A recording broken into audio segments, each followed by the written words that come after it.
글로벌 마켓 나우 한 주의 딱 중간 수요일 인사드립니다. 앞에서 말씀하신 대로 글로벌 증시는 다 좋은데 우리만 왜 이런지 잘 모르겠어요. 약국에 갔더니 회충약 이렇게 판매한다고 그러면서 우리 아이 잘 먹이면 뭐해요? 회충이 다 먹는데. 외신을 아침부터 연락해 보고 좋은 소식이 있어서 막 이것저것 얘기를 해도 시장이 우리가 따라가질 못하니까 저도 힘이 좀 빠집니다. 오늘은 어제만큼은 그래도 좀 반등을 하기를 기대해보고 2000선 또 한번 구경을 좀 해보기를 바라겠습니다. 로이터 통신의 마감 브리핑에서 힌트를 얻어보시죠. 제목 그대로 경기 민감주, 금융과 원자재 관련주가 월가의 오늘 상승세를 이끌었다는 분석이고요. 국내 투자하는 외국인들도 당연히 월가의 이런 분위기를 볼 수밖에 없기 때문에 우리 시장에도 오늘 조금 기대를 해보고 싶습니다. 미국의 실적 시즌은 매도 먼저 맞는 게 낫다, 이런 식으로 시작 전에 이미 좀 엄살을 부렸었기 때문에 최근 실적에 대해서는 시장의 반응이 상당히 호의적이고 관대하다는 이런 평가입니다. 그 밖에 특별한 뉴스는 일단 없는 것 같고요. 오늘도 이렇게 투자자들이 안심을 하고 주식을 살 수 있었던 배경에는 어제 오바마 대통령 취임식 이후 이렇게 굳이 좀 훈훈한 분위기를 깨지 말자는 공화당의 어떤 액션이 있었다고 하네요. 이 내용 한번 보실까요? 재정절벽 이후로 이제는 부채 한도가 워싱턴의 빅 이슈로 떠오르고 있는데, 이제 공화당에서는 조금 전략 혹은 전술을 좀 바꾼 것 같아요. 여론을 좀 챙기자는 쪽인데요. 3개월짜리 한시적인 부채 한도 증액 법안, 원문을 제가 어디서 업어왔는데 이거 한번 같이 보실까요? HR은 우리나라 인사총무 HR이 아니고 하우스 오브 레프리젠터티브가 하원을 의미하는데요. 지난 주말에도 이미 이 내용은 나왔습니다. 공화당 하원 당직자들이 3개월짜리 임시 부채한도 증액안을 추진하겠다, 이런 의지가 있다는 소식이 전해졌는데, 그때 우리나라 주말이다 보니까 단지 그냥 불확실성 해소에 긍정적이다 이렇게만 하고 넘어갔었는데, 드디어 하원에서 이렇게 법안이 마련됐고요. 지금 날짜 보시는 대로 2013년 올해 5월 19일까지 미국의 부채 한도를 일시적으로 증액한다는 발의한 내용이 보이고 있고요. 당연히 오늘 글로벌 투자자들의 위험자산 선호현상 재개로 연결이 됐는데요. 근데 그야말로 이게 임시방편이라는 것은 알고 넘어가야 됩니다. 이번 공화당의 의도는요, 지난번처럼 순식간에 여론몰이에 실패하면서 진짜 코너에 몰린 상태에서 무릎 꿇고 사인하는 이런 치욕을 번복하지는 않겠다는 의지로 일단 우리가 모양새라도 보기 좋게 임시방편으로 3개월 정도 시간을 벌어 놓은 다음에 이를 다시 민주당이 과반을 차지하고 있는 상원에서 미 정부 재정 적자 감축, 지출 감축 이런 거에 대해서 아주 강도 높게 통과시키도록 책임을 떠넘겨 버리겠다, 이런 의도가 되겠고요. 그래서 보신 대로 5월 19일까지는 잊고 살아도 된다, 이런 건 아닙니다.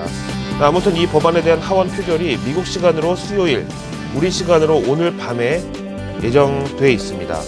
여기에 대해서는 공화당이 과반을 차지하고 있는 하원에서는 통과가 큰 무리가 없을 것으로 나타나고 있고요. 대신에 선반영이라는 걸 잊지 말아야 되겠죠. 이게 통과된다고 호재라고 받아들이기는 조금 좀 그렇다는 걸 말씀드립니다. 자, 다음 구글의 4분기 실적 보고서가 미국 시장 마감 후에 나왔는데요. 이 내용 함께 살펴보시죠. 그야말로 참 소상공인 인터넷 기업으로 출발해서 한때 첨단 기술의 상징으로 통했던 휴대폰 제조사 모토로라까지 인수하면서 인터넷 업종의 신화로 자리매김한 이런 구글의 실적이 나왔습니다. 진짜 이거 구글이 모토로라 인수한 거는요, 우리 정신을 표현하면 예스24가 교보문고가 아니라 교보그룹 전체를 진짜 인수한 것과 어떻게 보면 비슷한, 있을 수가 없는 일인데요. 구글은 이번에도 역시 실적 호조 행진을 이어갔습니다. 전년 동기 대비 36%, 전분기 대비해서는 8%의 실적 성장률을 기록하면서 이제 구글의 광고 수익은 거의 이제 끝을 모르고 올라가는데, 애널리스트는 그랬죠. 이제 구글의 이 광고 수입이 한계에 다다랐다, 완숙 단계에 이미 진입을 했다라고 얘기를 했지만, 이런 의견을 보기 좋게 무시해버렸다고 볼 수가 있고요. 이들이 내다본 예상치가 $10 47센트였었는데 구글이 발표한 이 표준 회계 기준을 적용하지 않은 레어 EPS가 $10 65센트로 예상치를 여유있게 상회했습니다. 다음에 이 페이드 클릭이라고 하는, 쉽게 말해서 인터넷 사용자가 이렇게 제가 이렇게 요거 마우스로 클릭을 하면은 회사의 매출로 잡히는 유효 매출 클릭수, 즉 광고 클릭수가 전년 동기 대비해서 24%가 늘어났고요. 반면에 코스트 퍼 클릭이라고 하는 한 번 클릭할 때 구글에서 지출하는 비용은 오히려 6%가 감소를 했습니다. 우리나라 포털 사이트의 경우는 저는 뭐 남자인데도 불구하고 들어가면은 성형외과나 뭐 여성 의류 쇼핑몰 광고 같은 게 막 무작위로 뜨잖아요. 근데 이게 뭐 어쩌다 그냥 심심하면은 쇼핑몰 이 모델 뭐 이쁜가 구경이나 하든가 뭐 아니면 성형에서 얼마나 달라졌나 재미로 보는 시기라서 우리나라 인터넷 사이트 광고가 매출로 연결되는 건 그야말로 복불복의 수준인데요. 구글은 다르다는 거죠.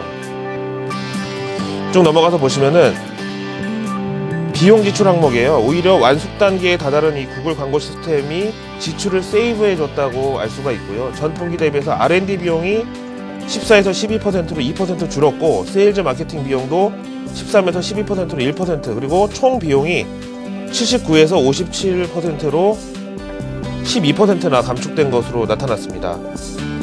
여기에 따라서 경영 마진은 33%로 전분기 21% 대비 현격한 증가를 기록했고요. 대신에 모토로라 모바일 요쪽에서는 손실폭이 조금 더 커지긴 했는데 이게 과연 어떻게 이 모토로라를 구글 스타일로 변신시키는 작업을 하고 있는지 아무도 모르겠는데 이건 나중에 보면은 뭔가가 더 나올 수 있는 가능성이 있죠. 그래서 이 구글의 엄청난 광고 시스템 한번 우리가 수박 겉핥기식이라도 보실 필요가 있겠는데요. 이름하여 애드워즈라고 합니다. 사람 이름이 아니고요. 구글의 광고 시스템을 이렇게 부르는데요. 화면 보실까요? 제가 이 구글 얘기 나올 때마다 말씀드리지만 구글의 광고 시스템 이 애드워즈는 우리나라 인터넷 기업들이 진짜 무조건 부러워하고 모방이든 재창조든 어떻게든 따라해야 될 대상으로 봅니다. 그러니까 우리가 언제부턴가 이 전기전자 업종을 IT라고 통틀어서 부르는데요. IT가 바로 인포메이션 테크놀로지의 약자인데요. 이런 정보 기술이라는 수식어를 가장 완벽하게 구현하고 있는 회사가 바로 구글이고요. 제가 일단 구글이라는 사이트에 딱 들어가기만 하면은 제가 어디 사는지 그리고 최근에 뭐를 검색했고 어떤 사이트를 드나들었는지 이런 정보들이 막 살아 움직이면서 제가 진짜 관심을 갖고 그야말로 실제 매출로 연결될 만한 광고들이 이렇게 자동으로 뜨게 된다는 거죠. 그래서 이런 이 시스템이 이번 실적 호주에도 도움을 줬다. 그래서 일단 뭐 구글의 용비 요청과는 이만 제가 마무리를 하도록 하고요. 얘기하다 보니까 왜 우리나라는 이런 거 못하는 게 좀 배가 아프다는 거죠. 자, 구글의 실적 효과 얼마나 있었는지 시간외 거래 동향 보시죠. 마감 후에 실적을 발표했으니까 동시 효과를 보셔야 되는데 보시는 대로 이렇게 빵 터지면서 진짜 실적 효과 그대로 나타나고 있고 현재 5% 상승 중입니다. 이 효과는 나스닥 선물에까지 전해졌는데요. 바로 나스닥 선물 실시간 동향 보시면은요. 현재 5포인트 정도 상승하고 있고요. 뭐 이거를 구글의 효과라고 봐도 크게 틀린 말은 아니겠습니다. 따라서 이 같은 구글의 실적 호조는 국내 전기전자 업종의 대승적인 업황 분위기에도 나쁠 게 전혀 없다고 보겠고요. 어제 뭐 삼성전자 반등을 했지만 비슷한 인터넷 그리고 IT 관련주도 오늘 뭐 구글 효과 약간 좀 반응해주는 제스처 정도만 취해주는 것으로 봐도 틀리지가 않겠다고 말씀드리겠습니다. 마지막으로 MSCI 한국지수 보시죠. 고점 대비해서 조정을 받고 있는 것은 사실이고요. 외국인 지난 한 달 정도 줄 매수에 이어서 요즘은 조금 비중을 줄이는 것 같은데요. 이게 뭐 뱅가드라고 해도 좋고 또 뱅가드를 핑계를 대는 헤지펀드의 공매도라고 해도 좋고 뭐 다 뭐 현실을 반영하고 있습니다만 그래도 여전히 이 62.31 정도의 수준은 환율이고 뭐고 다 감안하더라도 외국인은 코스피 2000 정도는 기본이다, 본전이다라고 보는 시각을 아직까지 유지하고 있다고 말씀을 드리겠습니다. 수요일 한 주의 중간 글로벌 마켓나우였습니다.